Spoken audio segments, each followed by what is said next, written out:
한 개혁 공동정부를 세우겠습니다.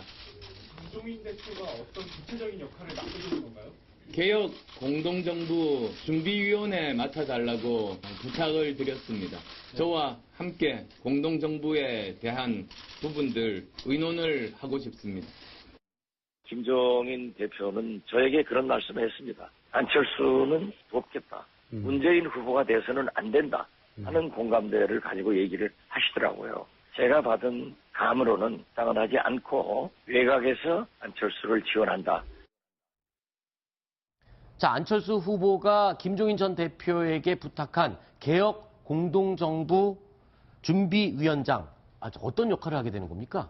사실 이번 정부는 이례적으로 인수위원회가 없이 바로 출발하지 않습니까? 네. 그러니까 미리 사전에 차기 정부에 대한 밑그림을 그려야 합니다. 네. 사실 인수위라는 것이 가장 큰 역할이 차기 정부에서 수행할 우선 정책 과제를 선정을 하고 그다음에 차기 정부에서 같이 일할 수 있는 내각을 준비하고 네. 이런 여러 가지 차기 정부 밑그림을 그리는 작업인데요. 네. 인수위원장 자리를 김종인에게 주겠다. 네. 그런 뜻으로 이해하시면 되고요. 네. 그리고 김종인 대표가 아직 공식적으로 이에 대해서 언론 앞에 등장해서 같이 하겠다라고 밝히지는 않았습니다. 그렇지만 저희도 많이 측근들과 얘기를 나누고 지금 나오고 있는 저 워딩은 어느 언론사 인터뷰에서 나온 얘기인데 네. 안철수 후보와 나눈 얘기에 믿음을 갖고 있다. 마음 변할 일은 없을 것이라고 얘기를 하는 것은 무슨 뜻이냐면 공동개혁정부 준비위원장을 맡겠다. 그렇죠. 이런 수락의 의사를 내비친 것으로 이해할 수 있을 것 같습니다. 애둘러서 승낙을 한 것으로 해석을 할 수 있을 것 같습니다. 지금 안철수 후보를 지지한 것으로 보였던 보수층은 노마드층이라고 하는 것처럼 이동을 막 심하게 하고 있지 그렇죠. 않습니까? 근데 그 보수층이 바라는 것 중에 하나가 이제 안철수 후보가 자신들이 원하는 정책을 그 대선 전에 좀 발표를 하게 그렇게 유도해가는 면도 있는 것 같습니다. 지지율을 통해서. 근데 사실 그래서 지금 안철수 후보가 자신이 해야 될 일이 그 지지층을 다시 이제 돌아오게 하려면 공동정부, 그러니까 통합정부, 미니정당으로 불안하니까 그리고 또 어떤 적폐 청산이 아니라 통합정부라는 걸 보수층에게 좀 어필해야겠다 이런 마음을 먹은 것 같은데요. 그래서 좀 전에 아까 허 차장님이 얘기하신 것처럼 그 총리 추천도 있어서 국회 추천으로 그렇게 대통령이 자식이 총리 지명에 대한 권한도 포기하고 두 번째 민정수석실을 폐지하겠다는 것 자체가 대통령의 가장 강력한 권한은 공무원 인사권하고요. 그렇죠. 사정기관 장악력입니다. 근데 이 두 개 인사권하고 장악력은 민정수석실을 통해서 이렇게 그걸 그랬었죠. 행사를 하는 거거든요. 그러니까 민정수석실을 폐지하겠다는 거 그거 자체가 정말 강력한 대통령의 권한을 양보하겠다. 네. 이 부분을 이제 배분하겠다 이런 취지를 보여주는 거 아닌가 싶습니다. 그런데 김종인 전 대표는 사실 이번에는 킹메이커 절대 안 하겠다라고 분명히 여러 번 밝혔거든요. 근데 지금 결국에는 안철수 후보 지지 선언하는 건 킹메이커 역할을 하는 거 아닌가요? 예, 지금 바로 보셨습니다. 킹메이커를 하겠다는 거고 내가 안철수를 지지함으로써 안철수가 문재인을 이길 수 있도록 하겠다. 네. 이런 의미인데요. 저는 한 가지 좀 의문이 드는 게 문재인 후보, 안철수 후보 간의 지지율 격차가 3%까지 좁혀졌을 이럴 초박빙으로 갔을 때 그때 왜 김종인 카드를 안 썼을까라는 좀 의문이 듭니다. 그래서 김종인 카드 없이도 왜냐하면 김종인 카드를 쓰려면 김종인한테 뭔가 그에 상하는 뭐 자리를 줘야 되지 않습니까? 네. 그거 안 주고 그냥 본인 힘으로 어떻게 해보겠다고 생각했는지는 모르겠는데 너무 자강론에 빠져 있었던 걸까요? 예, 하여간에 조금 그 타이밍이 늦은 감은 좀 있고요. 그리고 김종인 지금 전 대표가 워낙 좀 당을 많이 옮겨 다니다 보니까 지금 네. 국민의당에 또 입당하기는 좀 힘들지 않았겠나 현실적으로 그런 생각이 좀 들고 네. 이분의 그 경제 민주화 이 브랜드가 과연 아직도 계속 그 유권자들한테 신선하게 다가올까 이런 부분도 좀 검증이 필요하다고 봅니다. 그리고요, 안철수 후보가요, 이 민주당 내의 친문 세력, 그리고 자유한국당, 이 둘만 아니면 손잡을 수 있다라는 내용의 지금 이야기를 했는데, 이렇다면은 딱 떠오르는 건 지금 바른정당을 향해서 문호를 열었다. 이렇게 이해를 하면 되겠습니까? 어떻습니까?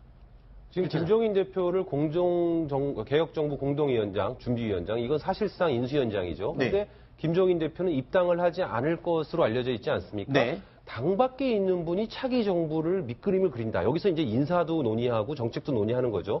아무래도 바른정당이나 자유한국당처럼 국민의당과 직접 연대하는 것에 부담스러워하는 의원들이나 세력들이 당 밖에 있는 사람을 중심으로 그런 것을 준비한다고 하면 조금 더 쉽게 마음 네. 편하게 다가갈 수 있지 않겠습니까? 네. 그런 부분도 분명히 염두에 둔 것 같고요.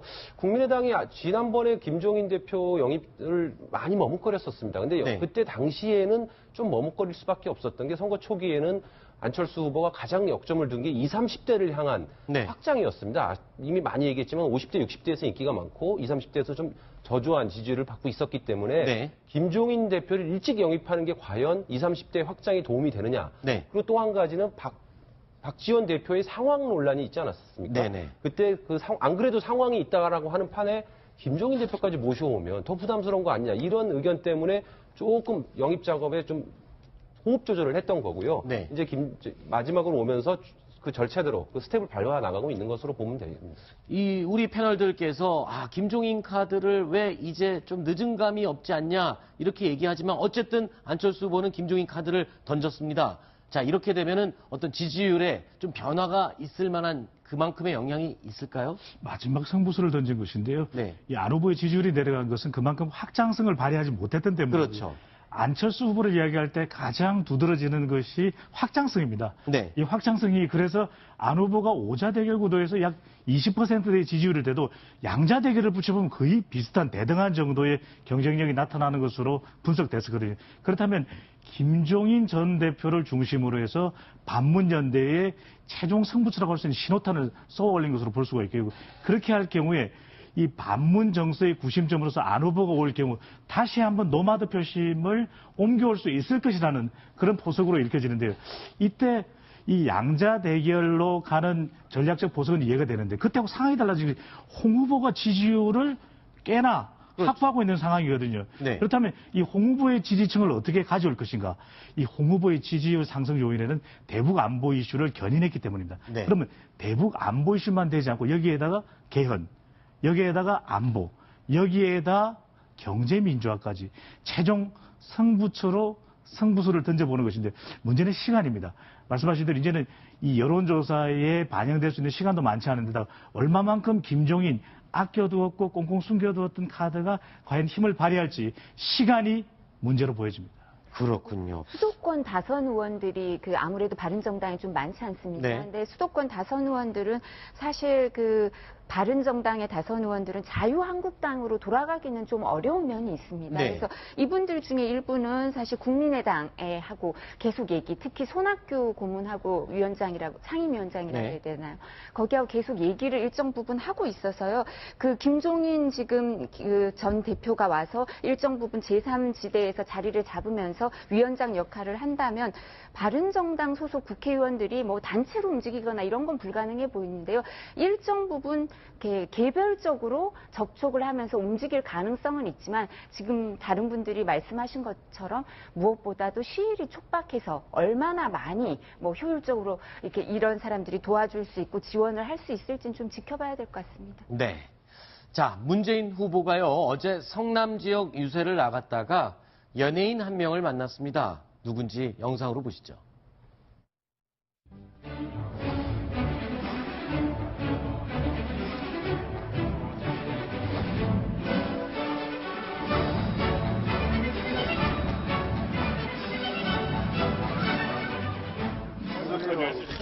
교수님 분도다 문제습니다.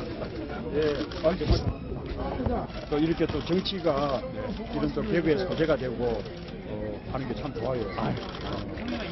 후보님 한번 안아봐도 되겠군요.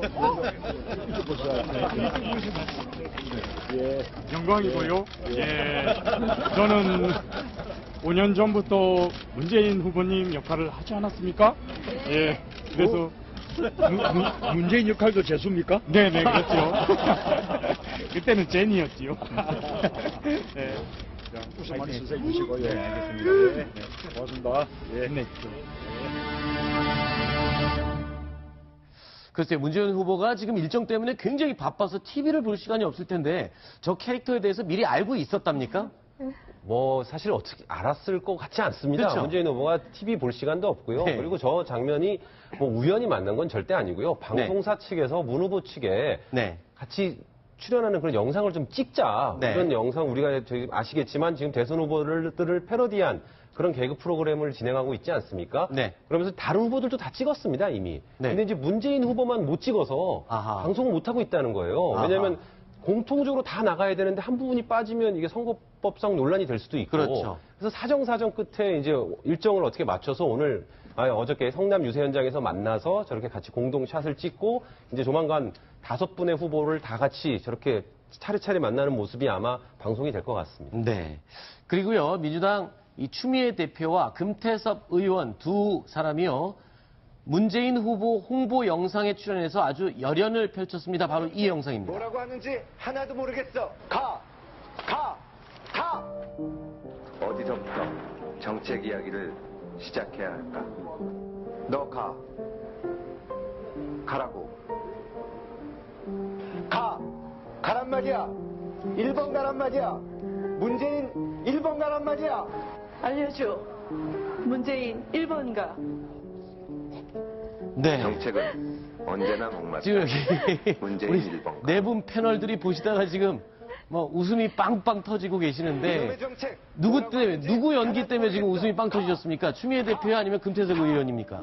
아니, 뭐 늘 가까이서 보는 분들인데요. 네. 뭐 너무 다른 모습을 보니까 네. 갑자기 웃음이 나왔고. 네. 문재인 1번가라는 것은 지금 SNS 홍보 수단의 하나로. 그렇죠. 문재인 후보 측에서 쇼핑몰을 패러디해서 문재인 1번가를 치고 들어가면 네. 각종 홈쇼핑 상품처럼 정책들이 이렇게 열거가 돼 있고 거기서 구매 버튼을 누르면 그 어떤 건 완판됐다. 뭐 이런 식으로 나오면서 젊은 층 사이에서 상당히 성공한 선거 홍보 방식으로 되고 있는데요. 네. 뭐 당에서 저도 왜 금태섭 의원을 저렇게 섭외를 했느냐 물어봤더니 일단 뭐 홍보 유세 만드는 측이 있지 않습니까? 네. 민주당 의원 중에서 얼굴도 조금 되고 네. 사람들한테 좀 알려져 있고 뭐 네. 이런 사람들을 나름 골라서 추 대표와 금태섭 의원을 섭외를 했고 본인들도 흔쾌히 응해서 네. 저런 걸 만들었다고 합니다. 주 차장, 금태섭 의원이 얼굴이 좀 된다라고 칭찬해서 금 의원은 좋아하겠지만 이 얘기 들으면 다른 의원들이 이제 길 차장 보면 뭐라 그러겠어요?